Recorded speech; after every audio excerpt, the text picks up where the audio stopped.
찬송가 449장 부르심으로 11월 23일 새벽 기도회를 열겠습니다.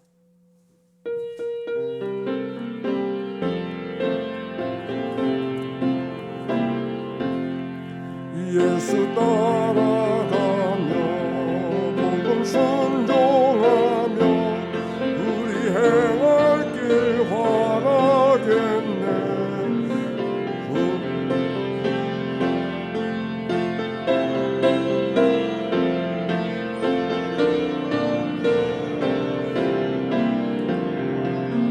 의지하고 순종하는 길을 예수 안에 즐겁고 복된 길이로다. 해를 당하거나 우리 고생할 때 주가 위로해 주시겠네.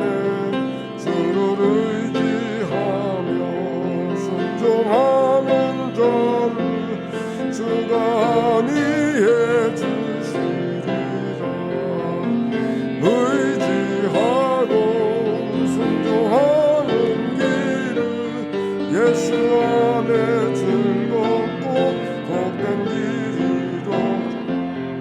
남의 짐을 지고 슬픔 위로하면 주가 상급을 주시겠네. 주를 의지하며 순종하는 자를 항상 복 내려 주시리라. 의지하고 순종하는 길은 예수 안에 즐겁고 복된 길이로다. 우리 받은 것을 주께 다 드리며 우리 기쁨이 지겠네. 주를 의지하며 순종하는 자를 은혜 풍성케 하시리라. 순종하는 길은 예수 안에 즐겁고 복된 길이로다. 그를 힘입어서 말씀 잘 배우고 주 모시고 살아가세. 주를 의지하며 항상 순종하며 주가 사랑해 주시리라. 의지하고 순종하는 길은 예수 안에 즐겁고 복된 길이로다. 아침의 기도로 기도 올려드립니다. 좋으신 하나님, 새로운 하루를 열어주시니 감사합니다. 입을 열어 찬양하고 기도하오니 우리의 예배를 받아주소서. 은혜의 하나님, 생명의 말씀을 허락하시니 감사합니다. 말씀을 의지하여 살게 하시고 주님을 닮아가게 하소서. 자비 하나님, 늘 동행하여 주시니 감사합니다. 사랑과 용서의 마음으로 살게 하소서. 언제 어디서나 평화의 도구로 살게 하소서. 가정과 이웃 그리고 일터에 주님의 기쁨이 되게 하소서. 예수 그리스도여, 우리에게 자비를 베푸소서. 예수님의 이름으로 기도합니다. 아멘. 오늘 시편 129편의 말씀이죠. 오늘의 낭독자 김경구 장로님. 시편. 이스라엘은 이제 말하기를 그들이 내가 어릴 때부터 여러 번 나를 괴롭혔도다. 그들이 내가 어릴 때부터 여러 번 나를 괴롭혔으나 나를 이기지 못하였도다. 밭가는 자들이 내 등을 갈아 그 고랑을 길게 지었도다. 여호와께서는 의로사 악인들의 줄을 끊으셨도다. 무릇 시온을 미워하는 자들은 수치를 당하여 물러갈지어다. 그들은 지붕의 풀과 같을지어다. 그것은 자라기 전에 마르는 것이라. 이런 것은 베는 자의 손과 묶는 자의 품에 차지 아니하나니 지나가는 자들도 여호와의 복이 너에게 있을지어다 하거나 우리가 여호와의 이름으로 너희에게 축복한다 하지 아니하느니라. 아멘. 이는 생명의 말씀입니다. 하나님 감사합니다. 우리 서로 축복합시다. 사랑하고 축복합니다. 자, 오늘 성경의 말씀 시편 129편의 말씀은 성전으로 올라가는 노래 10번째 시인데, 이스라엘 백성들이 바벨론에 포로 잡혀갔다가 해방되어진 하나님의 특별한 은혜, 포로 잡혀갔던 백성들이 해방된다고 하는 것은 참 놀라운 감격이거든요. 우리는 광복의 기쁨, 해방의 기쁨을 이미 경험했는데, 그거는 이 땅에 살다가 그 땅에서 해방이 된 거잖아요. 아니, 나라가 아주 없어져 버리고 남의 나라로 다 포로는 노예로 끌려갔던 사람들, 포로가 뭐 대우받는 게 아니잖아요. 남의 나라에 노예로 끌려갔던 사람들이 해방이 되어져서 자기 땅에 돌아와서 살 수 있도록 그렇게 자유인이 되어졌다고 하는 것은 이스라엘 백성들이 애굽에서 건짐받은 것 못지않은 아주 그런 특별한 은혜가 있는 것이죠. 그 하나님의 은혜를 경험한 다음에 역사 속에 베풀어 주신 하나님의 은혜가 무엇인가를 기억하게 되는 거예요. 그리고 하나님의 은혜에 대해서 찬양하는 노래가 오늘 성경에 있는 말씀입니다. 우리 1절과 2절 봅시다. 시작. 이스라엘은 이제 말하기를 그들이 내가 어릴 때부터 여러 번 나를 괴롭혔도다. 그들이 내가 어릴 때부터 여러 번 나를 괴롭혔으나 나를 이기지 못하였도다. 무슨 말을 하는 거예요? 어렸을 때부터 여러 번 나를 괴롭혔다. 누가? 그들이 누굴까요? 이스라엘 백성들을 어렵게 하던, 그들을 포로로 잡혀갔던 그 백성들, 바벨론 백성들을 말하는 것이죠. 원래 이스라엘이라는 나라는 지정학적으로 아주 어려운 형편 속에 있었죠. 원래 그 백성들은 그 땅에 살던 백성이 아니라 강 건너편에 살던 백성들이잖아요. 강 건너편이라고 하는 것은 메소포타미아 지방을 말하고 있었어요. 그 강을 건너서 하나님이 지시하는 땅을 따라 아브라함이 하나님의 명령을 따라서 가나안 땅까지 오게 되어졌지만, 가나안 땅이 아브라함에게 어서 오십시오 맞이하는 땅이 아니었잖아요. 이미 다른 민족들이 살고 있었던 땅이어서. 그래서 아브라함이 아내가 세상을 떠날 때 매장지가 없어서 그 매장지를 구하던 이야기가 성경 속에 기록이 되어져 있지 않습니까? 그곳에서 살던 그들이 애굽으로 또 가게 됐습니다. 애굽에 살던 백성들이 하나님의 특별한 은혜로 다시 가나안 땅에 돌아오고 있었지만, 가나안 땅이 하나님이 약속한 땅임에도 불구하고 그들이 거할 땅이 없는 거예요. 그래서 그 땅에서 자리를 차지하고 들어가서 사는 이야기가 여호수아의 이야기고 사사기의 이야기 아닙니까? 그러면서 그 안에서 블레셋 백성들과 더불어서 여러 여부수 족속들, 남방 족속들, 연합 북방의 족속들, 얼마나 많은 시련이 있었어요. 그래도 하나님께서 다윗이라고 하는 왕을 세우셔서 그 모든 일을 평정하고 그 나라의 대단함을 갖고 있었지만은, 그러나 다윗보다 더 큰 나라가 있었잖아요. 어떤 나라들? 남쪽엔 애굽이란 나라, 저 북쪽에는 아수르란 나라, 바벨론이라는 나라가 수시로 이스라엘을 어렵게 하는 거죠. 애굽의 세력이 크게 이를 때는 애굽의 문명, 그건 뭐 이스라엘과 비교가 안 되잖아요. 너무 큰 문명 속에 있어서 거기가 강성할 때는 거기에 기울여서 살고, 또 북쪽 사람들이 강성할 때는 거기에 또 기대어 살던 백성들이 이스라엘이. 그러니까 두 양쪽의 백성들 속에서 애굽 문명과 바벨론 문명의 틈 사이에서 이스라엘 백성들은 늘 어려움을 당하는, 어디를 의지해야 되는 그런 여러 가지 삶의 이야기를 하고 있는 거예요. 그들이 내가 어릴 때부터 여러 번 나를 괴롭하였도다. 그들이 어릴 때부터 나를 여러 번 괴롭하였으나 어떻게 됐다? 그들이 나를 이기지 못했다. 즉 하나님께서 이 백성들을 건져내신다고 하는 사실을 백성이 역사 속에 기억하고 있는 것이다. 하나님이 지켜주셨다. 그들이 살아가는 삶이 애굽 문명과 바벨론 문명, 메소포타미아 문명 그 탐박이 사이에 살아가는 이스라엘 백성들 어느 한 날도 편안한 날이 없었어요. 그러나 그 하나님의 지켜주심을, 은혜를 그 속에서 경험하고 있는 이 이야기. 근데 그 은혜가 사실 생각해보면 대한민국에도 있죠. 세계 사람들은 역사를 보면서 어떻게 중국이라는 거대한 민족이 있는데 그 주변에는 많은 민족들을 동화시켜서 중화시켜서 민족을 큰 나라를 이루는데 어떻게 그 한반도의 조그만 나라 거기 한 나라로 버틸 수가 있었겠는가?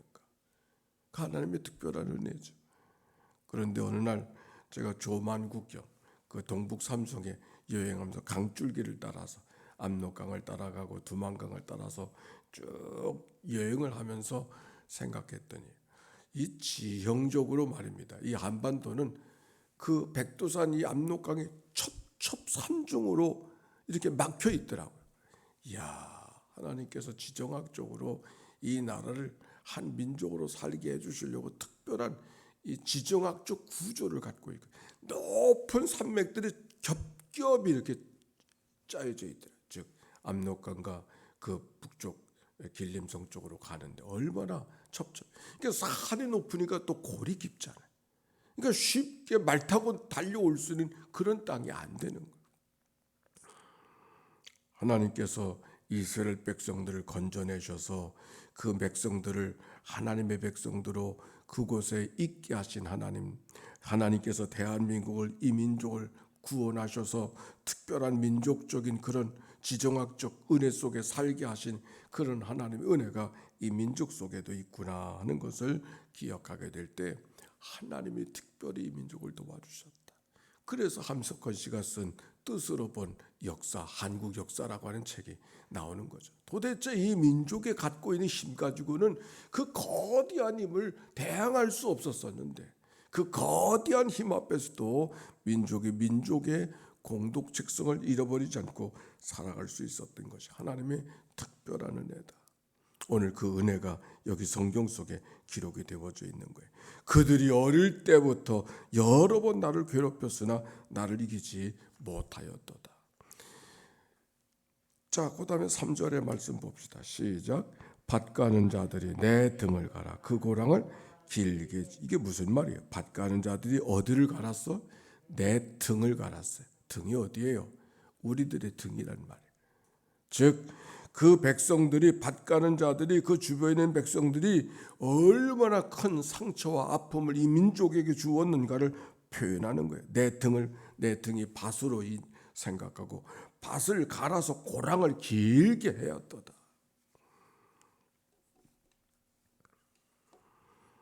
고랑은 깊은 상처, 혹독한 고난의 의미로 지금 표현하고 있는 것이죠.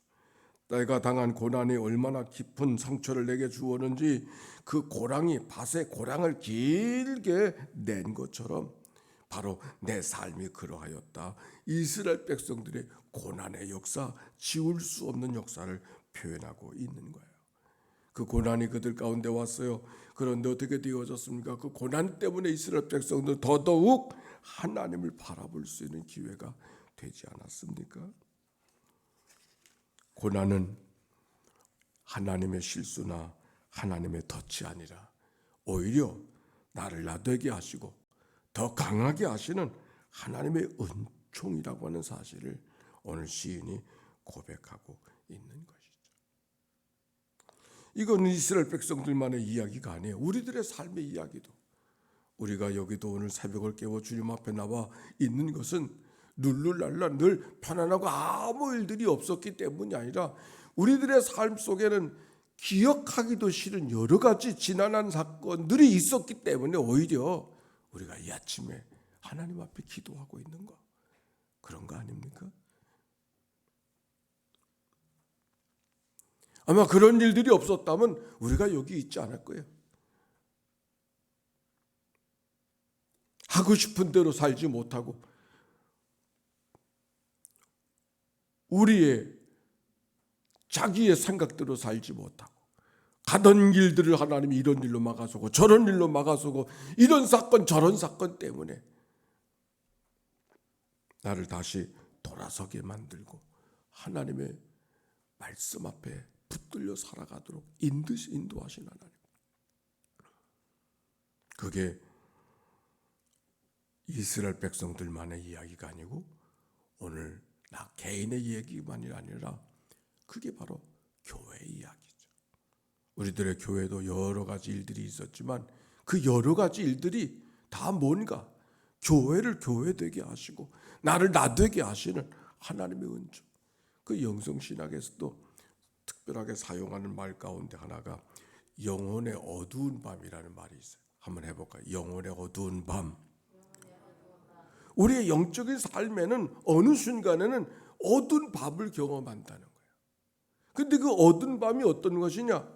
하나님을 믿었는데 하나님이 내 안에 계셔야 될 하나님이 참 멀리 계신 것 같고 하나님이 나를 상관하지 않는 것 같은 그런 어두운 밤을 경험한다는 거예요. 근데 그 어두운 밤이 뭔가 그 어두운 밤을 경험할 때가 바로 언젠가 하나님이 과연 하나님이신가를 되물을 수 있는 시간이래. 하던 일 잘 되고 모든 것이 다 편탄하게 되어졌을 때는 어떻습니까? 하나님은 계셔도 그만이고 하나님 계시면 좋고 안 계셔도 그만일 때가 많잖아요. 하나님 때문에 기뻐하는 것이 아니라 하나님 없이도 기뻐할 수 있어. 그러나 인생의 여정 속에 모든 일이 다 잘 기뻐해야 될 일이 없고 노래해야 될 일이 없는 하나님마저도 멀리 계신 그런 때, 그때가 언제요? 내게 하나님이 누군가, 진정 하나님이 누군가를 다시 확인할 수 있는 때가 바로 그때죠. 과연 내게 하나님이 과연 하나님이신가를 물을 수 있는 때, 하나님은 모든 것을 창조하시고 모든 것을 있게 하시고 모든 것의 근본이 되신 분이 하나님인데 우리의 감정과 우리의 환경과 더불어 하나님 왔다 갔다 하는 분이 아니라 그럼에도 불구하고 나와 함께 하신 하나님이 하실 수 있는 분이 하나님이시잖아요. 그 영혼의 어두운 밤이 우리 가운데 하나님이 과연 누군가를 되물을 수 있는 시간. 그래서 세상의 모든 것이 다 끝났어도 하나님 때문에 일어날 수 있는, 하나님 때문에 고개를 들 수 있는, 하나님 때문에 마음을 붙들릴 수 있는 시간. 바로 그 과정을 통해야 신앙의 성숙함을 가질 수 있다. 그래서 영성신학에서는 영혼의 어두운 밤이라는 것은 누구에게나 신앙의 성숙한 사람은 누구나 경험할 수 있는 일로 가르쳐주고 있어요. 오늘 시인의 고백 속에 바로 그런 것이죠. 여러 가지 고난과 역경이 있어서 마치 등을 바꿔라 깊은 고락을 내는 것 같은 어려움이 그에게 찾아왔지만 하나님께서 그 속에서도 나를 지켜주시고 나를 붙들어 주셨다. 우리의 힘과 우리의 수고와 우리의 지혜가 우리 되게 만든 것이 아니라 아무것도 난 할 수가 없었지만 하나님이 나를 일으켜 주시고 붙들어 주셨음을 고백하는 고백이 오늘 성경에 있는 이야기죠. 그와 같은 일들은 예수님도 겪었어요. 누구보다 하나님을 가장 기쁘게 해드리며 살았던 분이 예수님이잖아요. 근데 그 예수님이 십자가에서 어떻게 됐어요? 하나님 어찌하여 나를 버리시나이까 엘리 엘리 라마 사박다니. 그 가장 하나님의 기쁨을 갖고 살아갔던, 가장 하나님을 기쁘게 드렸던 사람이 예수님인데 그도 하나님이 자기를 버린 것 같은 그런 느낌을 가져. 그게 십자가.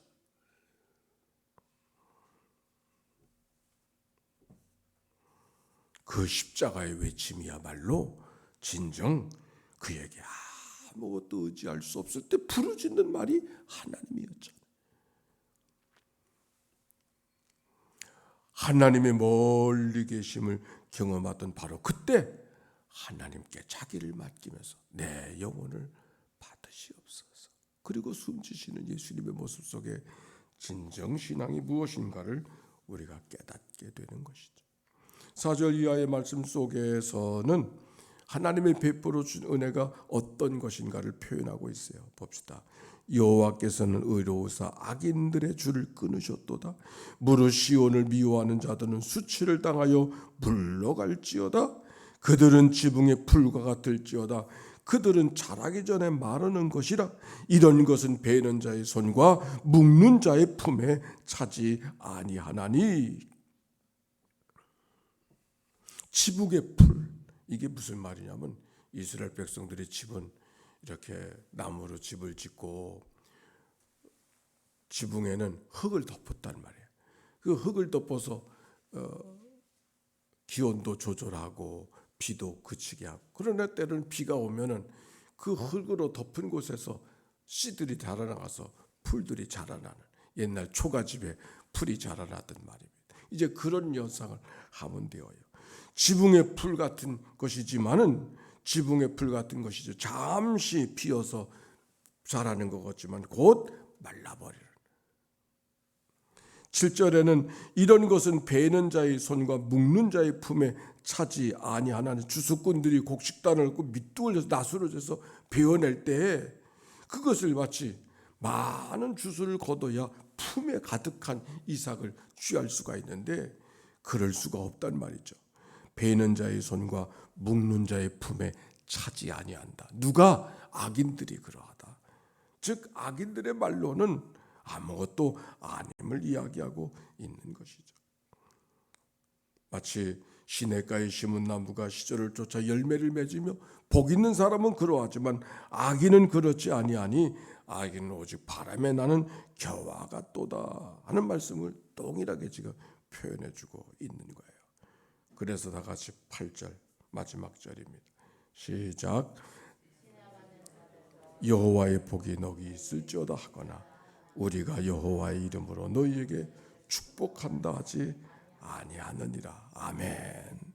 지나가는 사람도 모든 사람들도 하나님의 복이 내게 있다 고백하는, 비록 여러 가지 일들이 너희 가운데 있었으나 하나님이 지켜주심과 하나님의 보호하심, 세상 사람들은 너를 외면하고 세상 사람들은 너를 힘들게 하지만은 그러나 하나님의 베푸시는 은혜와 평강이 바로 너희들과 함께 한다고 하는 이 사실의 고백을 오늘 성경 속에 있는 것이죠.